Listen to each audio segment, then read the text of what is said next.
I went camping alone in the mountains one fall weekend, a little later in the season than I normally would. The air was already sharp with cold in the mornings, and most of the campgrounds had emptied out for the year.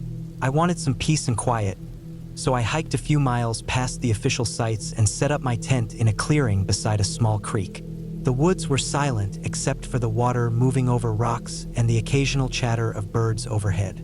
The first night passed without trouble.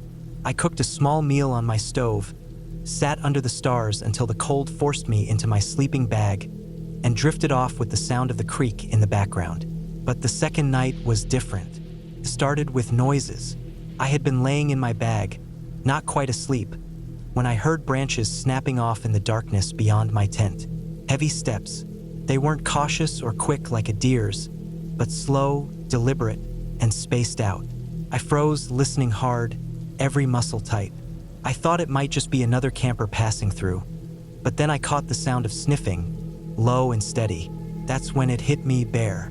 The air suddenly felt heavy, like it was pressing in on me. My mind went over everything I had done. My food was in a bag, tied high in a tree a good distance from camp. I hadn't left scraps around. Still, the animal must have caught scent of something. The steps came closer, circling the tent. The nylon walls between me and it felt paper thin. I could hear my own heartbeat, so loud it almost drowned out the sound outside. I didn't move. I didn't even want to breathe too deeply. At one point, the sniffing was right by my head, so close that I could hear the moist inhale of air through its nose. I kept telling myself over and over that black bears usually don't attack, that they're curious more than anything, but it didn't matter. The fear was raw and heavy, pressing me into the ground. The bear lingered for what felt like forever, brushing against the tent once as it moved. I thought the whole thing was going to collapse in on me. My hand was on my bear spray, fingers tight, but I was too scared to unzip the tent and use it. Spraying blindly could just make things worse. The safest bet was to wait, still as a rock, until it decided there was nothing of interest. Eventually, the steps moved away. I lay there stiff for another hour, every sound amplified, convinced it was still lurking just out of sight. At some point, I must have drifted into a light, shallow sleep, because the next thing I remember is the first light of dawn coming through the thin fabric. When I crawled out, the cold air hit me like a slap. The ground around the tent told the story. Large tracks in the soft dirt circled the entire site, and a few deep prints pressed into the ground right next to where my head had been. The prints were wide, fresh, and unmistakable. I followed them a short distance before they veered off toward the tree line. My food bag was still up in the tree, untouched. Seeing those tracks in the clear light made my stomach twist worse than the night itself.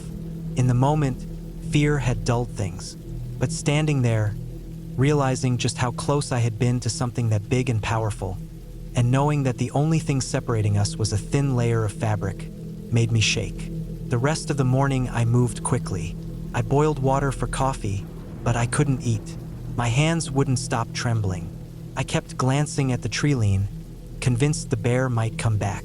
Packing up felt slow, my ears tuned to every sound. Even the wind moving through the branches made me tighten up. The hike back to the trailhead was tense.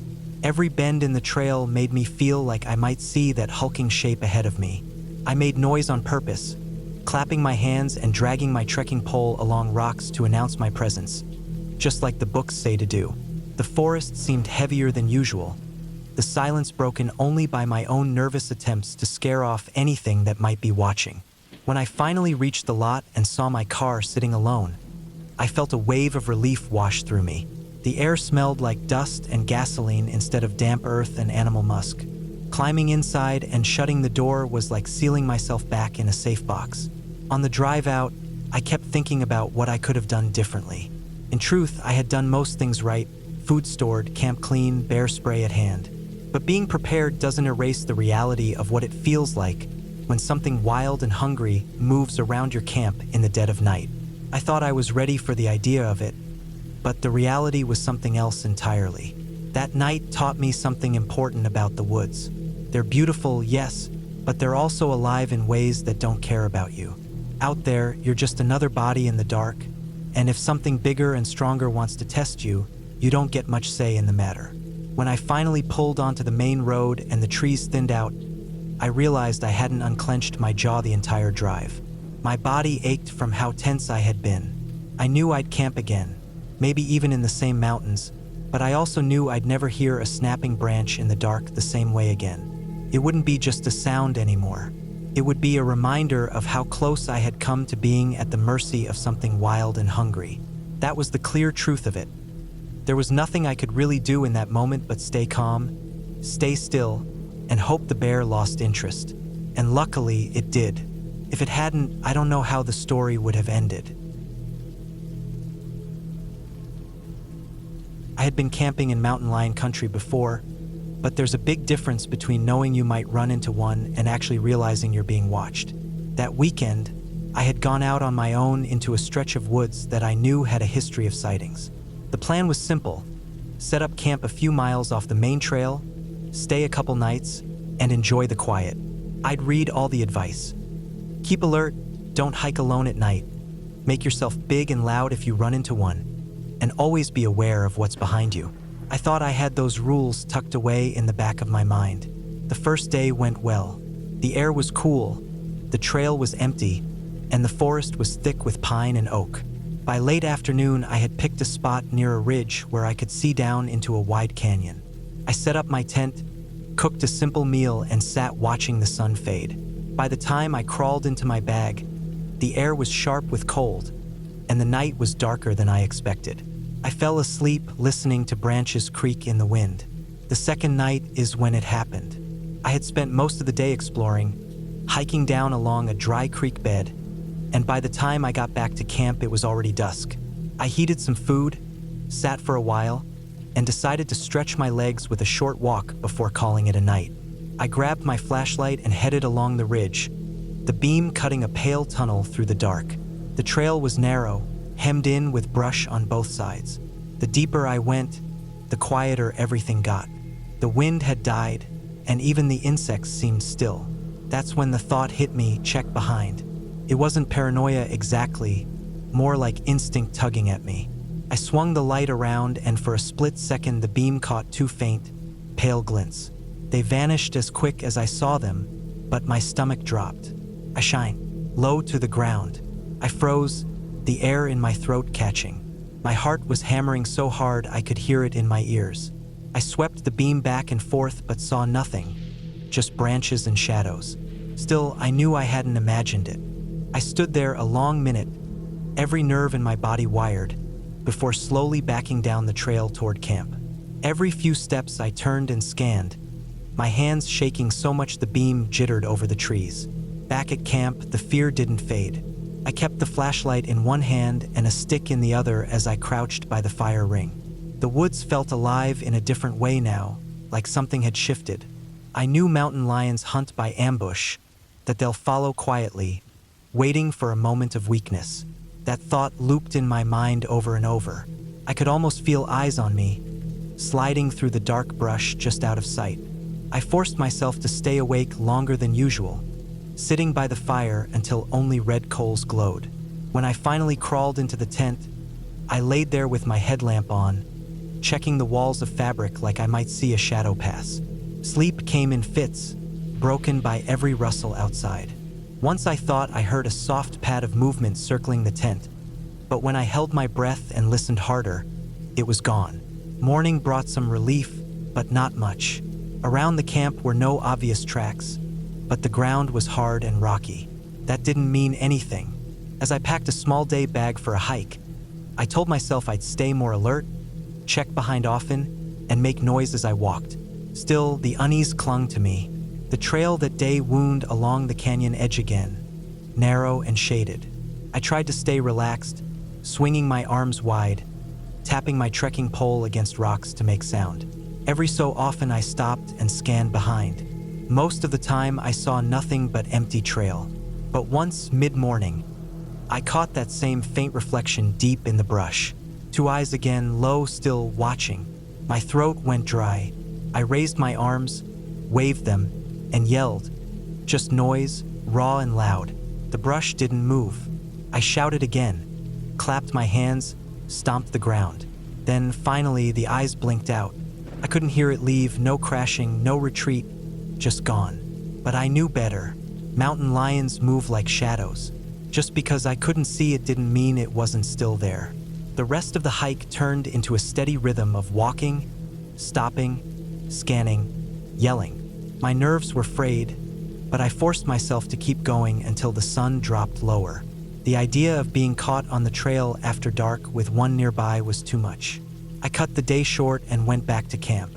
That last night was the hardest. I built the fire higher, keeping it burning long into the night. Every pop of wood made me twitch. I sat with my back to the tent, scanning the dark with the beam of my light, sweeping it across trees and brush again and again. At one point, I caught the faintest rustle off to the left, like something shifting its weight. The light swung over but showed nothing. The silence afterward was worse than the sound. I barely slept.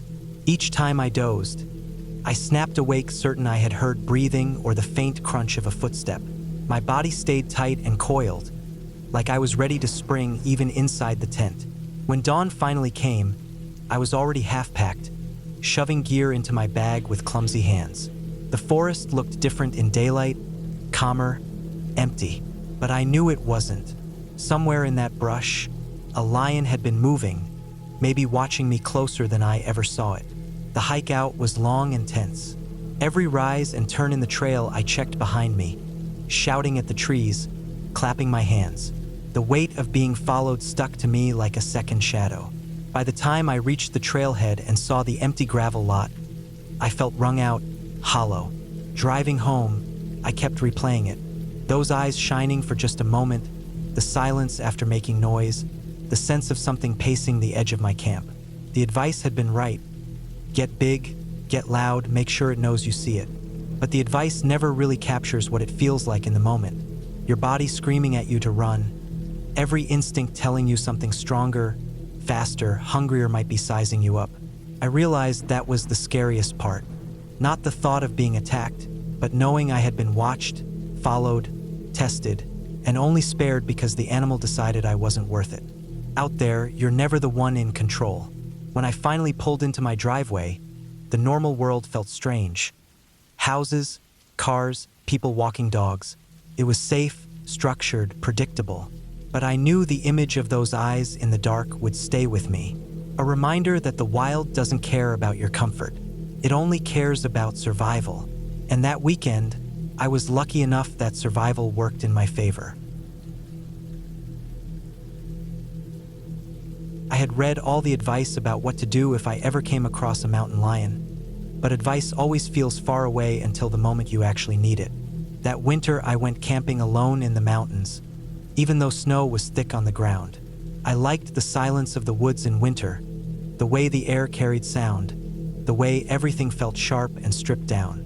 I packed carefully: tent, stove, food, extra layers, and a hunting knife I kept strapped to my hip. I knew where I was going was mountain lion country, and though people said the chances of actually running into one were slim, I didn't want to take chances. The first night passed quietly. I set up camp in a stand of pines where the snow had drifted shallow. The forest was dead quiet, only the occasional creak of ice or the snap of a branch. I built a small fire, boiled water, and ate while the last light drained out of the sky. The cold drove me into my bag early, and I fell asleep to the sound of the wind moving high above the trees. The second day, I decided to hike higher into the ridges where the snow was deeper. The trail wound up switchbacks, shaded with thick trees, and every step crunched sharply in the cold air. I moved steady, breath visible in white clouds. Around midday, I stopped to drink water and caught myself glancing over my shoulder more than usual. The silence had a weight to it, like the forest was holding its breath. I told myself it was just nerves, but I remembered the warnings: always check behind you. Predators rely on surprise. If they know you're aware of them, the game changes. Not long after that, I noticed prints in the snow. At first I thought they were just from a big dog, but the size, the spacing, the way they moved in a straight, purposeful line, it wasn't a dog. My chest tightened. Mountain lion tracks. They were fresh too, edges still sharp, No sign of melt or drift. The prince ran across the trail and disappeared into the brush. I stood there staring, every hair on my body standing up, the cold forgotten. I tightened the strap on the knife at my belt and kept going, slower now, scanning the trees. I lifted my arms wide whenever I stopped, making myself look bigger, waving them in the air. I yelled into the silence a few times, loud and rough, just to remind whatever might be near that I wasn't easy prey.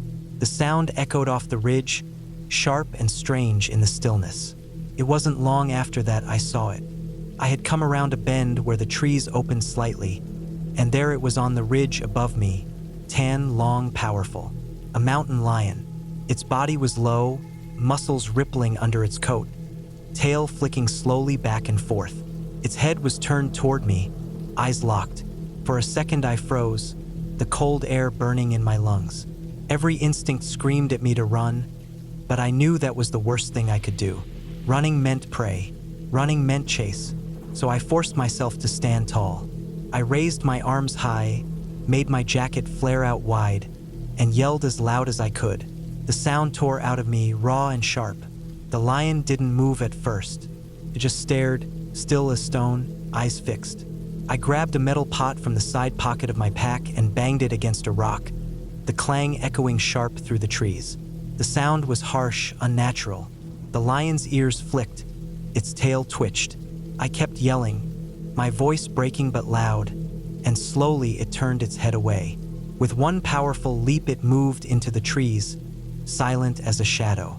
I stood there shaking, breath coming hard, the echo of the noise still hanging in the cold air. My hands were trembling so bad I almost dropped the pot. For a long moment I didn't move, just listening to the silence, waiting to hear if it circled back. The forest gave nothing, only the faint sound of wind high in the trees. I forced myself to keep walking, but I never turned my back completely. Every few steps I stopped and scanned behind, shining my light into the trees even though daylight still lingered.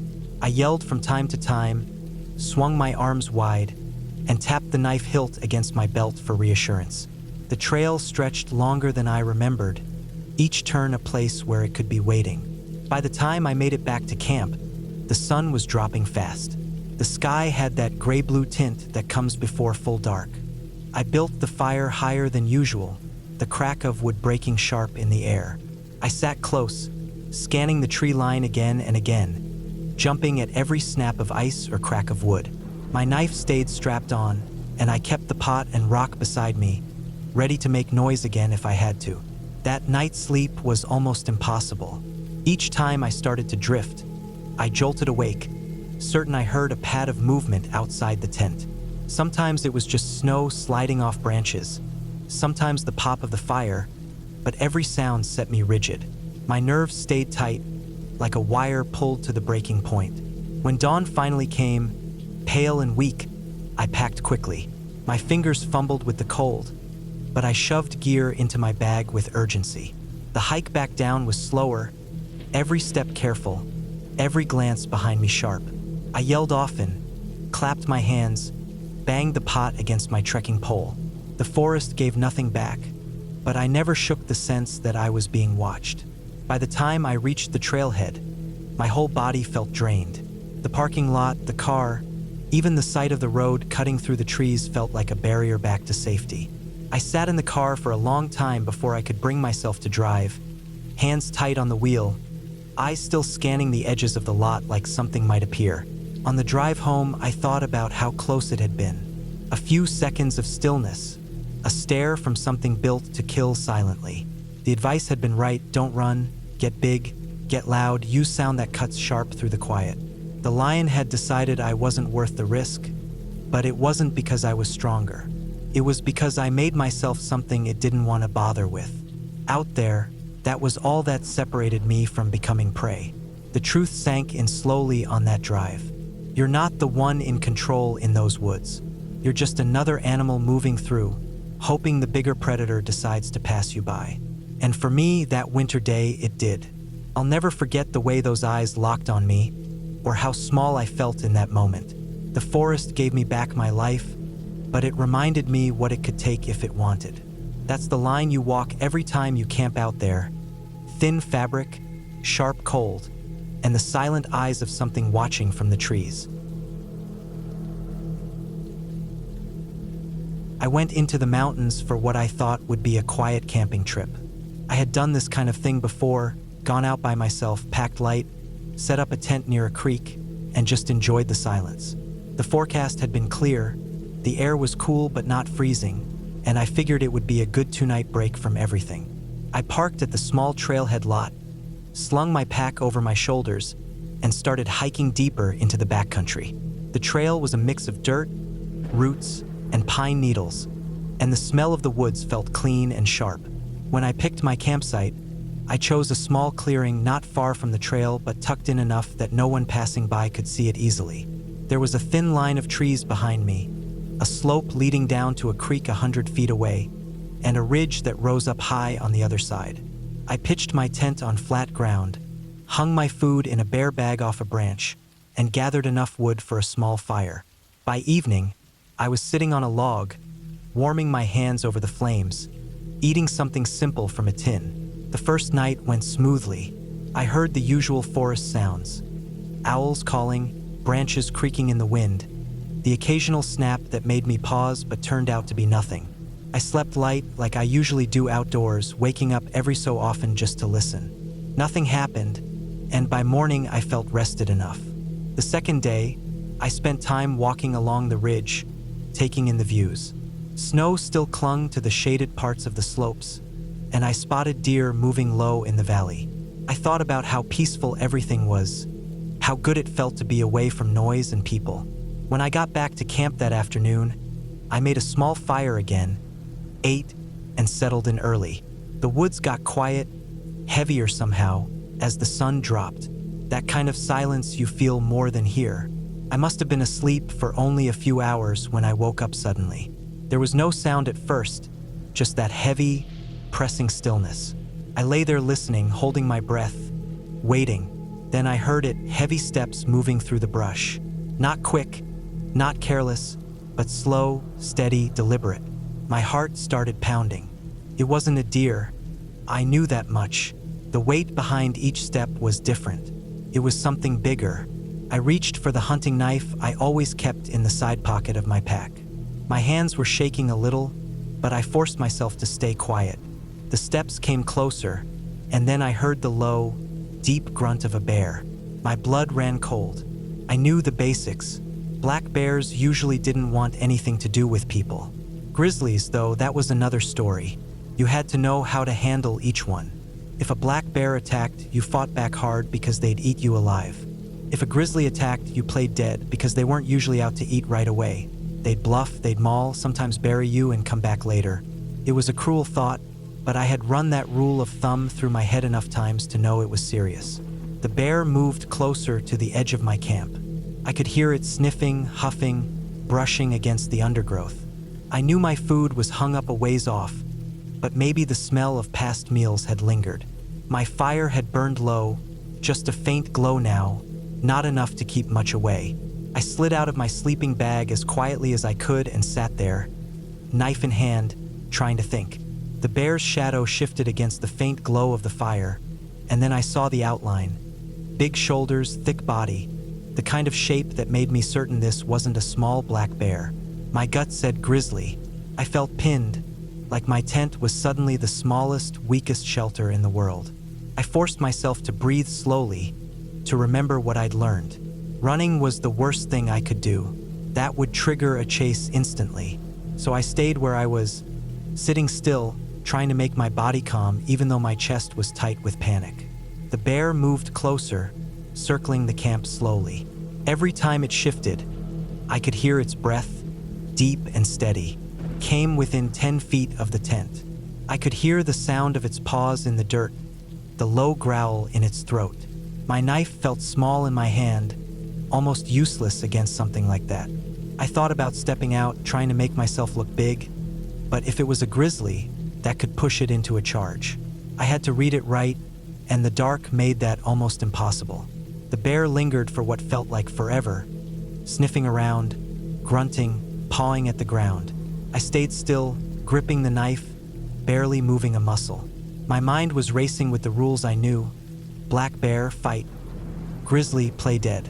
I told myself again and again. If it charges, if it makes contact, go limp, cover your head, protect your neck. Minutes dragged on. My legs went numb from staying still, my throat dry from holding back the urge to breathe heavy. The bear finally wandered toward where I had hung my food bag, stood there a while, then moved further into the trees. The sound of its steps grew softer, fading into the distance. I sat there in the dark for over an hour after it left, afraid to move, afraid it was circling back. Finally, when I couldn't stand the waiting anymore, I crawled out of the tent, knife in hand, and stirred up the fire until the flames grew tall again. I kept that fire going until the first light of dawn broke through the trees. When morning came, I walked the perimeter of my camp. Big paw prints were stamped in the dirt, wide and deep. Claw marks on the ground near the food bag confirmed it had been after something. I followed the prints a little ways and then stopped, not willing to go further into its path. I packed up quickly after that. My hands shook as I rolled the tent and stuffed everything back into my pack. The air felt different in daylight, calmer, safer, but I knew what had walked through the clearing the night before. I felt small and fragile, just another animal in its territory. Hiking out, every sound made me tense. I kept my knife close and my eyes scanning the woods, half expecting to see that same shape watching me from the ridge. By the time I reached my car, I was drained, my body heavy with exhaustion, but also grateful. Grateful I had remembered what to do. Grateful I hadn't panicked and run. Grateful I had made it out without testing whether I could actually survive an attack. That night changed how I looked at camping. It wasn't just about peace and quiet anymore. It was about understanding the rules, respecting them, and knowing that sometimes the only thing between you and not coming home is keeping your head clear when your body screams to run. I left that place shaken, but alive. And in my mind, that was the only ending that mattered. I had read all the advice about what to do if I ever came across a mountain lion, but advice always feels far away until the moment you actually need it. That winter, I went camping alone in the mountains, even though snow was thick on the ground. I liked the silence of the woods in winter, the way the air carried sound, the way everything felt sharp and stripped down. I packed carefully: tent, stove, food, extra layers, and a hunting knife I kept strapped to my hip. I knew where I was going was mountain lion country, and though people said the chances of actually running into one were slim, I didn't want to take chances. The first night passed quietly. I set up camp in a stand of pines where the snow had drifted shallow. The forest was dead quiet, only the occasional creak of ice or the snap of a branch. I built a small fire, boiled water, and ate while the last light drained out of the sky. The cold drove me into my bag early, and I fell asleep to the sound of the wind moving high above the trees. The second day, I decided to hike higher into the ridges where the snow was deeper. The trail wound up switchbacks, shaded with thick trees, and every step crunched sharply in the cold air. I moved steady, breath visible in white clouds. Around midday, I stopped to drink water and caught myself glancing over my shoulder more than usual. The silence had a weight to it, like the forest was holding its breath. I told myself it was just nerves, but I remembered the warnings: always check behind you. Predators rely on surprise. If they know you're aware of them, the game changes. Not long after that, I noticed prints in the snow. At first I thought they were just from a big dog, but the size, the spacing, the way they moved in a straight, purposeful line, it wasn't a dog. My chest tightened. Mountain lion tracks. They were fresh too, edges still sharp, no sign of melt or drift. The prints ran across the trail and disappeared into the brush. I stood there staring, every hair on my body standing up, the cold forgotten. I tightened the strap on the knife at my belt and kept going, slower now, scanning the trees. I lifted my arms wide whenever I stopped, making myself look bigger, waving them in the air. I yelled into the silence a few times, loud and rough, just to remind whatever might be near that I wasn't easy prey. The sound echoed off the ridge, sharp and strange in the stillness. It wasn't long after that I saw it. I had come around a bend where the trees opened slightly, and there it was on the ridge above me, tan, long, powerful. A mountain lion. Its body was low, muscles rippling under its coat, tail flicking slowly back and forth. Its head was turned toward me, eyes locked. For a second I froze, the cold air burning in my lungs. Every instinct screamed at me to run, but I knew that was the worst thing I could do. Running meant prey. Running meant chase. So I forced myself to stand tall. I raised my arms high, made my jacket flare out wide, and yelled as loud as I could. The sound tore out of me, raw and sharp. The lion didn't move at first. It just stared, still as stone, eyes fixed. I grabbed a metal pot from the side pocket of my pack and banged it against a rock, the clang echoing sharp through the trees. The sound was harsh, unnatural. The lion's ears flicked, its tail twitched. I kept yelling, my voice breaking but loud, and slowly it turned its head away. With one powerful leap it moved into the trees, silent as a shadow. I stood there shaking, breath coming hard, the echo of the noise still hanging in the cold air. My hands were trembling so bad I almost dropped the pot.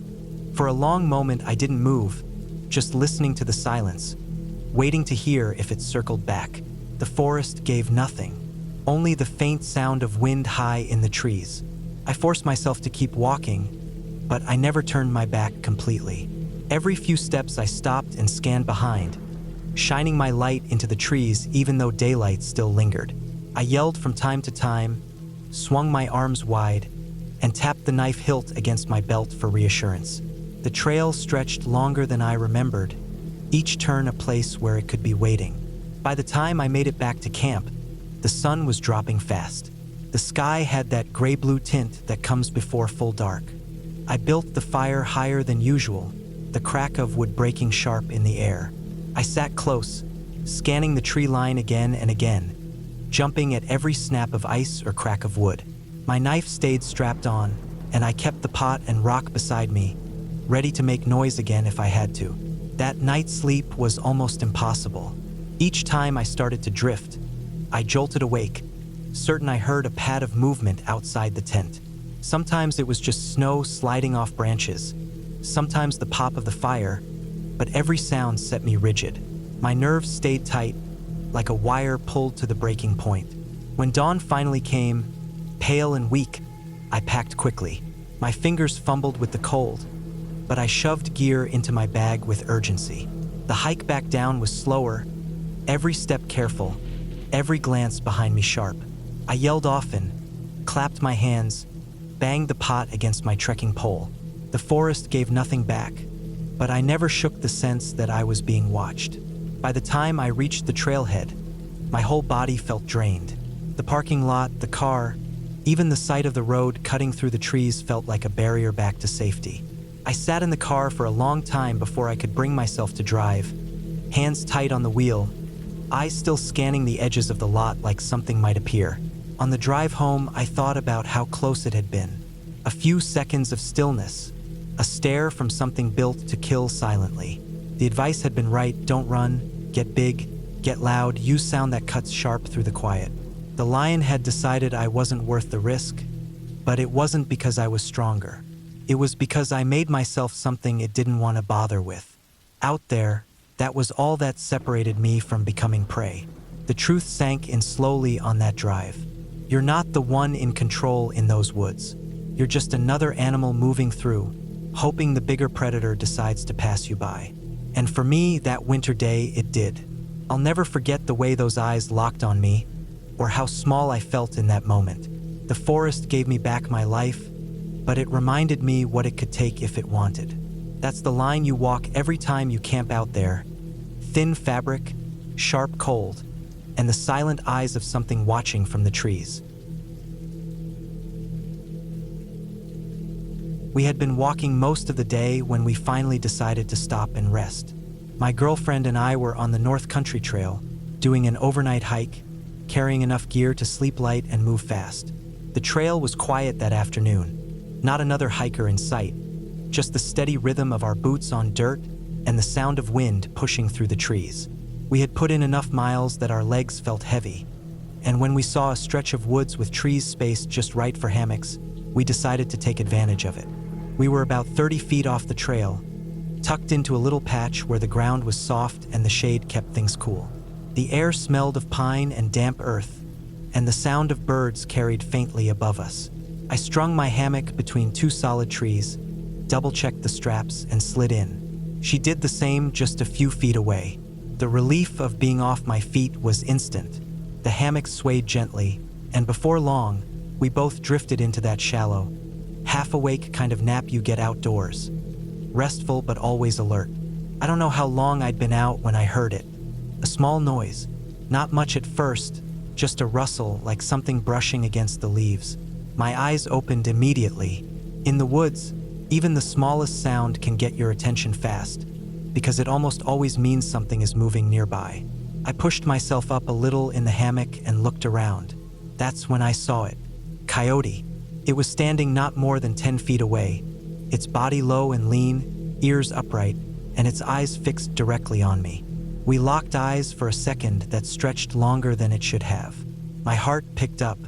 For a moment, I thought it might come closer, but then, without any warning, it spun around and bolted, its body disappearing into the brush with a flash of movement.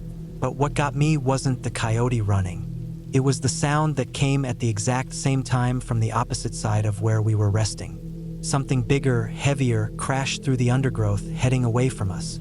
I didn't see what it was, but the weight of its movement told me it wasn't just another coyote. My stomach tightened, and I felt exposed lying in the hammock like that, hanging between two trees with no quick way to react if anything came at us. I slid out fast, told her we needed to pack up, and we both started pulling our hammocks down. My hands worked quickly, stuffing straps and gear into my pack without the usual care for neatness. The quiet around us had changed. It wasn't just peaceful woods anymore. It felt watchful, like the trees themselves were holding their breath. My mind kept circling back to the weight of those unseen steps. Within minutes, we were back on the trail, moving briskly, our packs bouncing slightly with each step. Neither of us said much, just the sound of our boots hitting dirt, our breathing, and the wind moving through the branches overhead. The trail felt tighter, the woods on either side pressing in close. I kept glancing behind us, half expecting something to follow. Maybe 5 minutes later, we rounded a bend and froze. Just off the trail, no more than 20 feet ahead, a small black bear cub stood in the brush. It hadn't seen us at first, but as soon as it noticed, it bolted, crashing into the trees with surprising speed. My heart lurched in my chest, not because of the cub itself, but because of what it meant. Where there's a cub, the mother is never far. Every instinct I had screamed caution. Running wasn't an option. That would draw attention instantly. We slowed, our steps measured, our eyes scanning the trees. The air felt heavier than ever, charged with the risk of what could happen next. My mouth was dry, my palms slick with sweat despite the cool air. The trail suddenly felt far more dangerous than it had just minutes before. We kept walking, our pace steady but deliberate, eyes wide, ears straining for the slightest sound. Every crack of a twig, every shift of wind through branches, made my chest tighten. I expected to see the shape of a larger bear at any moment, emerging from the brush, blocking the trail, coming toward us. Minutes passed that felt like hours. The trail wound through a stretch of thick trees, shadows making it hard to see far ahead. I kept my head on a swivel, my shoulders tense, gripping the straps of my pack tighter than usual. It wasn't just nerves, it was survival, the knowledge that one wrong move could draw the attention we couldn't afford. When we finally came to a more open stretch of trail, I felt the smallest bit of relief.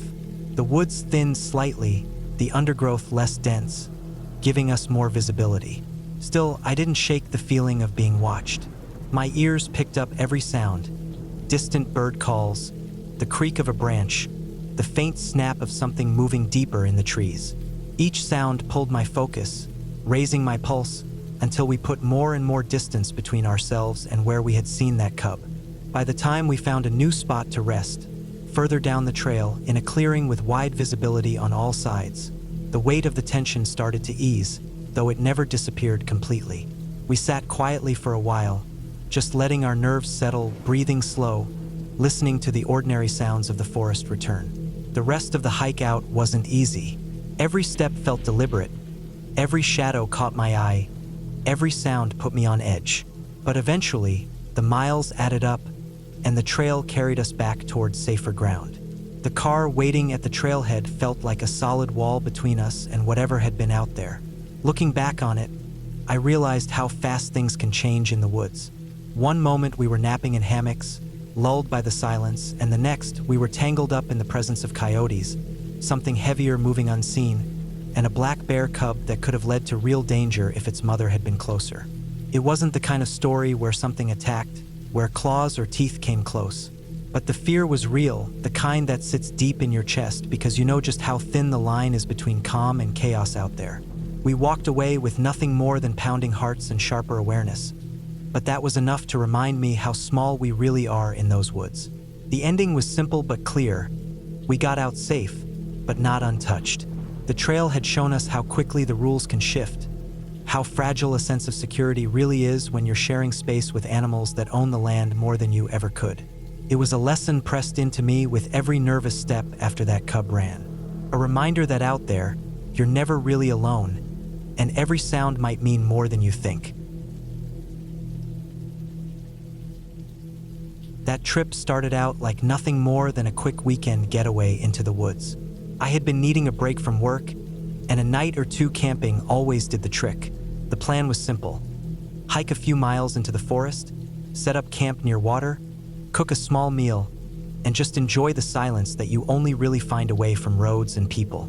The air was crisp when I started down the trail, and the light filtered soft through the trees, turning everything gold in the late afternoon. The hike in was quiet, the kind of quiet where your own footsteps become the loudest thing you hear. I passed no one, which was exactly how I wanted it. The deeper I went, the more the forest seemed to take over, swallowing any trace of noise from the road behind me. By the time I reached a clearing with a decent spot to pitch my tent, I felt like I was fully alone out there.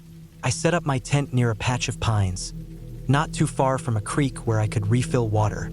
The site felt tucked away, hidden but not claustrophobic. After everything was settled, I made a small fire, cooked a simple meal, and leaned back against my pack as the sky darkened. The woods around me came alive in a different way as the light faded, distant calls of birds heading to roost, the sudden chatter of small animals, and the steady background hum of insects. I've camped enough to know that the forest at night is full of noise, but that doesn't stop every little sound from keeping your ears perked up. It was sometime after dark that I heard the first set of noises. It wasn't heavy or threatening at first, just the sound of movement close by. I froze, holding my breath. Then came the sound of small, quick feet moving through dry leaves. My headlamp caught a flash of movement near the edge of the clearing. Coyote. It stopped and stared at me, yellow eyes glowing in the beam of light. For a moment, we just looked at each other. Coyotes on their own don't usually worry me. They're skittish, mostly curious, and often dart off the second they know you're aware of them. True to form, this one lingered just long enough to make my chest tighten before bolting back into the brush. I let out the breath I had been holding, trying to tell myself it was nothing. But that wasn't the end of it. Not a minute later, I heard another noise, this time heavier. It came from the opposite side of camp, the crunch of weight on the forest floor that didn't match the light-footed scamper of a coyote. My whole body tensed. Whatever it was bigger. The sound pushed through the brush, then stopped. The silence that followed was somehow worse, because it meant I couldn't place it. I threw another log on the fire, letting the flames flare higher. The light gave me some comfort, but it didn't push away the unease. I couldn't shake the feeling of being watched. Eventually the noises died down, and after another hour or so I crawled into my tent. Sleep came in short bursts, my mind tuned to every sound outside. At some point I drifted into something deeper, but it didn't last. Early in the morning, as the first light broke through the trees, I unzipped my tent and stepped outside. The forest was washed in pale blue light, still damp with night air. I packed away some of my things and decided to take a short walk down the trail before making breakfast, just to loosen up my legs. The trail was narrow, covered in pine needles and roots, twisting through the woods in gentle rises and dips. The air felt still, the kind of stillness that carries both peace and tension. I had gone maybe 5 minutes down the trail when it happened. A rustle in the brush ahead made me slow my steps. At first, I thought it might be another coyote or even a deer, but then I saw it. A small black bear cub, standing awkwardly on all fours, frozen in place as much as I was. Its ears twitched, its nose worked the air, and for a brief second it looked almost harmless. But my stomach dropped instantly, because a cub never means just a cub. It means the mother is close, and there are few things in the woods more dangerous than a mother bear with a cub. The cub darted off into the underbrush with surprising speed, and my eyes scanned the treeline around me so fast it made me dizzy. My heart pounded against my ribs, and I felt sweat break across my back even in the cold morning air. Every instinct screamed at me not to run. Running is the worst thing you can do. It triggers chase, and if the mother bear was anywhere nearby, I'd be done. I forced myself to breathe slow and steady, my eyes sweeping the woods. The silence was crushing. I couldn't see her, but I felt it. That presence, the certainty that she was close, maybe even watching me right then. The trees seemed too thick, the brush too dense, every shadow deep enough to hide something massive. I slowly stepped backward, keeping my eyes on the spot where the cub had disappeared, scanning every corner of the trail. My hands shook as I gripped the straps of my pack tighter, ready to drop it if I had to. The rule I'd always heard was clear: never get between a cub and its mother. And standing there, every nerve alive with fear, I realized just how little control I had. If she came out of that brush, there was almost nothing I could do. Each step back down the trail felt like walking a tightrope. I moved slow, deliberate, keeping my shoulders squared, resisting the urge to turn and bolt. My ears strained for any sign. Branches snapping, heavy breath, movement through leaves. For long seconds, nothing came. Just the quiet of the woods pressing in heavy around me. Eventually, after what felt like forever, I put enough distance between myself and that spot to feel a sliver of relief. Still, I didn't relax. I walked quickly but carefully back to camp, my head on a swivel, checking every angle. When I finally reached my tent, the clearing suddenly felt too open, too vulnerable. I wasted no time breaking down camp, stuffing gear into my pack without caring how neat it was. My only thought was to put distance between me and that cub before its mother decided to circle back. The hike out was the longest of my life. Every sound in the forest had a new edge. Every crack of a branch behind me made my pulse race. I checked over my shoulder constantly, the paranoia turning each shadow into something it wasn't. I didn't stop to rest, didn't stop for food, just pushed mile after mile until the trailhead came into view. When I finally reached my car, my legs felt like rubber and my shirt was plastered with sweat. Sitting in the driver's seat with the doors shut, I felt the weight of it all settle in. The coyote the night before had been nothing, just a brush of curiosity. But that cub was the closest I'd ever felt to real danger in the woods. Not because of what it was, but because of what it meant. The ending was clear in my mind as I sat there. In the woods, the line between peace and danger is thinner than you ever want to believe.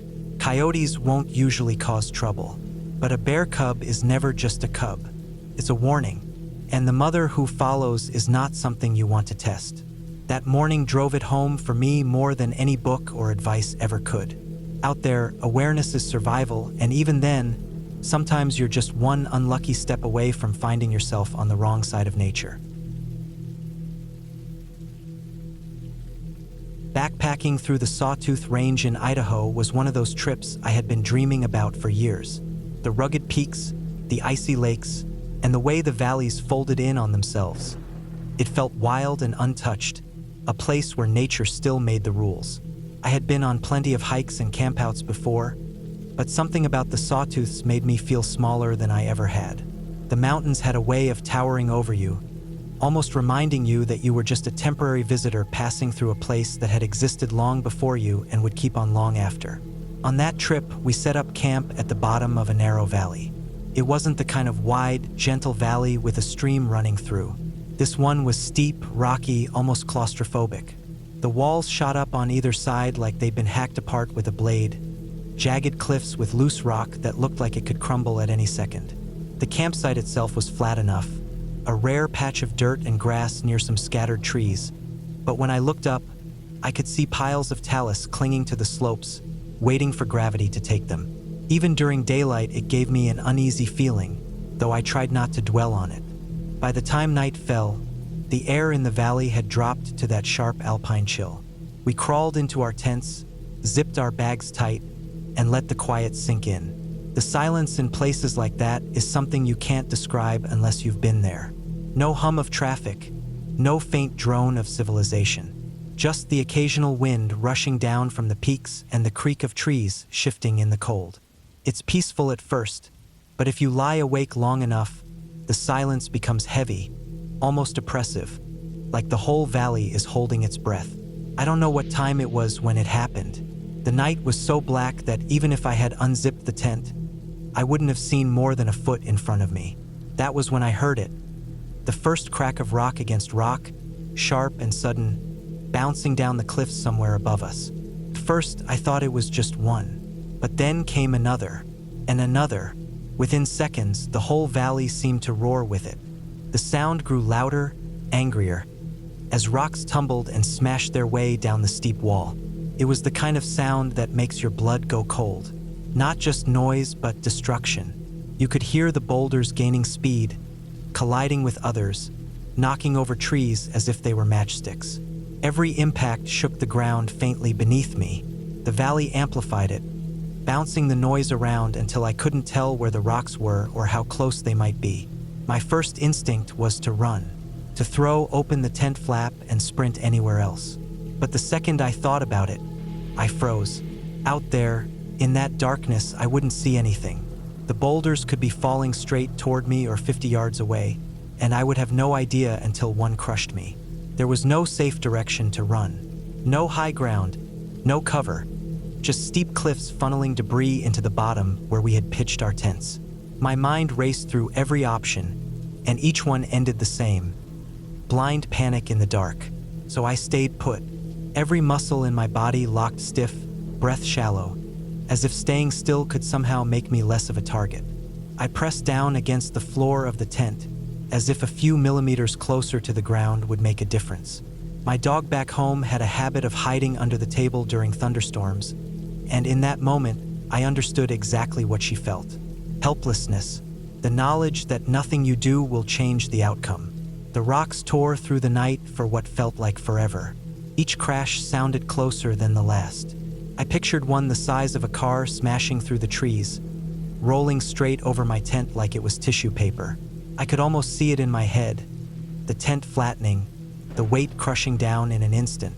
Every second was another coin flip, another chance for my spot in the valley to be the unlucky one. And then, just as suddenly as it started, the noise began to fade. The tumbling slowed, the crashes grew more distant, until there was nothing left but silence again. My ears rang in the absence of it. My chest hurt from how long I had been holding my breath.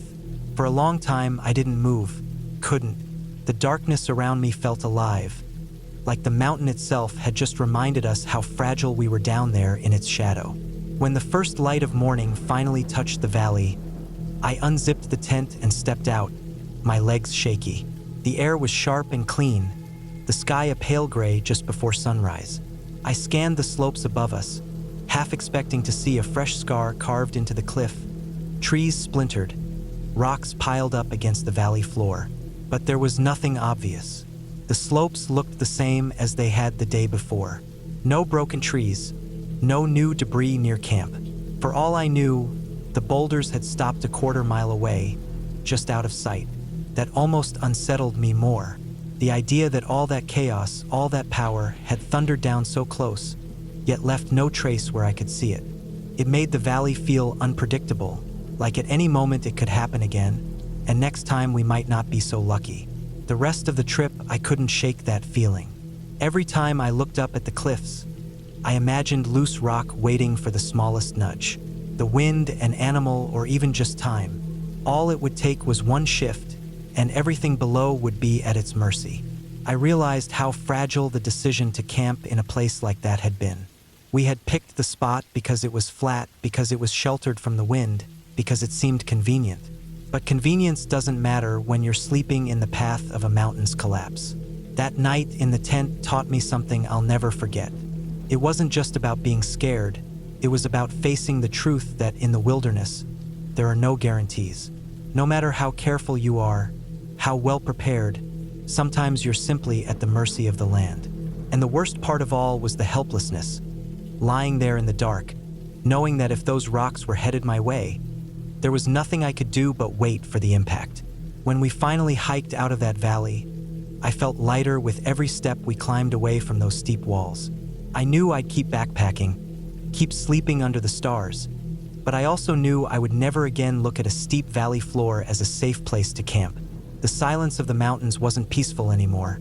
It was a reminder of how easily everything could change in an instant, and how small you really are when nature decides to move. I was hiking deep in the Sierra Nevadas one summer, the kind of trip where you're a couple of days from the nearest road and you know the only way out is your own 2 feet. I had set out later than planned that day, and the sun slipped behind the ridgeline faster than I expected.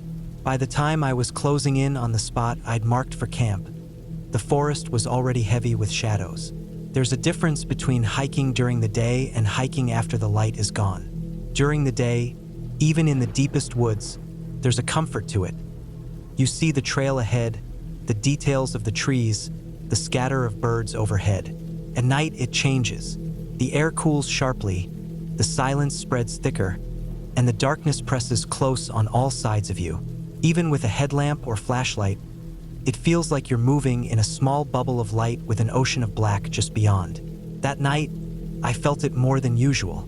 Something about the silence around me didn't sit right. The crunch of my boots on the dirt trail sounded too loud, too sharp. My pack straps creaked and it echoed in my ears like I was disturbing something I shouldn't. The forest wasn't alive with insects or night calls. It was still unnervingly so. That was when the feeling hit me, the sense that I wasn't alone. I can't explain it cleanly, but if you've been in the woods enough, you know what I mean. It's like the air itself changes. The hairs on the back of your neck go up, your gut tightens, and your mind whispers that eyes are on you from somewhere out in the dark. I slowed my pace without even realizing it, scanning the tree lean in the corners of my vision while I walked. I tried to reason with myself. Could have been a deer, an owl shifting above me, even my nerves. But the sensation didn't fade. If anything, it grew heavier with each step I took. The trail twisted through tall pines, the canopy blotting out most of the starlight, and I could feel something following my rhythm. By the time I was within a quarter mile of my camp spot, I couldn't ignore it anymore. I stopped in the middle of the trail, pulled the flashlight from the strap on my pack, and decided I needed to know. I started a slow sweep with the beam, moving it left to right. The bright white light cut through the dark, lighting up tree trunks, brush piles, and the low glint of granite boulders. For a few moments there was nothing, just empty woods.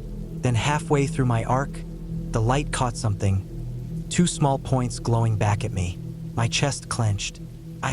They were low to the ground, steady, unblinking, and the reflection had that sharp greenish-white shine that only comes from a predator's eyes at night. I froze, locked onto them, and they didn't move. That was when I saw the outline of the body. A mountain lion, crouched in the shadows just off the trail, following me. I nearly lost control of myself right there. My stomach dropped, my legs felt weak, and I could feel sweat prickle across my back despite the cool mountain air. My mind spun through everything I knew about mountain lions. They stalk quietly, they follow, and they like to ambush. They can leap incredible distances, and when they attack, it's sudden. The worst part was realizing that if I hadn't swept the light, I never would have known it was there. It had probably been shadowing me for a while, maybe from the ridge above, maybe from the brush just off the trail. I had been completely unaware. I kept the beam fixed on its eyes, not daring to look away. I forced myself to stand tall, raising my arms a little, trying to look bigger. My heart hammered so loudly I was sure it could hear it. The lion didn't bolt. It didn't flinch. It just crouched there, muscles tight, watching me with that silent patience predators have. I knew I couldn't run. Running would flip a switch in its instincts. I couldn't turn my back either. All I could do was stand there, light on it, and try to convince myself I had control. My hand slowly moved to the side pocket of my pack where I kept a small canister of bear spray. I slid it out, keeping my eyes on the reflection the entire time. The moment felt like it stretched forever. I whispered to myself inside my head, begging for the lion to back off, for something to break the tension. Then finally it moved. It didn't charge. It didn't spring. It just shifted, slow and smooth, rising from its crouch and stepping back into the shadows. The eyes dropped out of the beam, and with one last faint glint through the brush, it was gone. I stood frozen for a long time, the flashlight beam trembling in my hand, waiting to see if it would circle around or come back. Nothing, just silence. Finally, I forced myself to start walking again, this time keeping the bear spray in one hand and the flashlight sweeping the trees every few steps. My body was wound tight, every sound making me flinch. The last few hundred yards to camp felt like miles. When I reached the spot, I set up as quickly as I ever have in my life. I built a fire higher than I normally would, the flames pushing back the dark in a wide circle. I sat with my back against a tree, spray in hand, flashlight across my lap, and I didn't sleep much. Every crack in the underbrush made my heart race again. Morning brought relief. The sunlight broke through the trees and painted everything in gold, and the fear finally loosened its grip. In the daylight, I even checked the area where I had seen the eyes. Sure enough, there were prints in the dirt, fresh and clear. A mountain lion had been there, exactly where I'd seen it, crouched and watching. I went on with the trip after that, but the memory stuck with me. I've run into lions since then. Close calls on trails, a flash of tan disappearing into brush. But that night was different. That night, I knew one had been following me. Silent, patient, watching me in the dark. What unsettled me the most wasn't that I could have been attacked. It was that I almost didn't know it was there. If I hadn't done that slow sweep with the light, I might have walked right into whatever it was planning. That thought kept me up more than the fear itself. Even now, when I hike at night, I still do those slow flashlight sweeps. Not because I expect to see eyes every time, but because I know once you've had the feeling of being watched out there, you never quite forget it.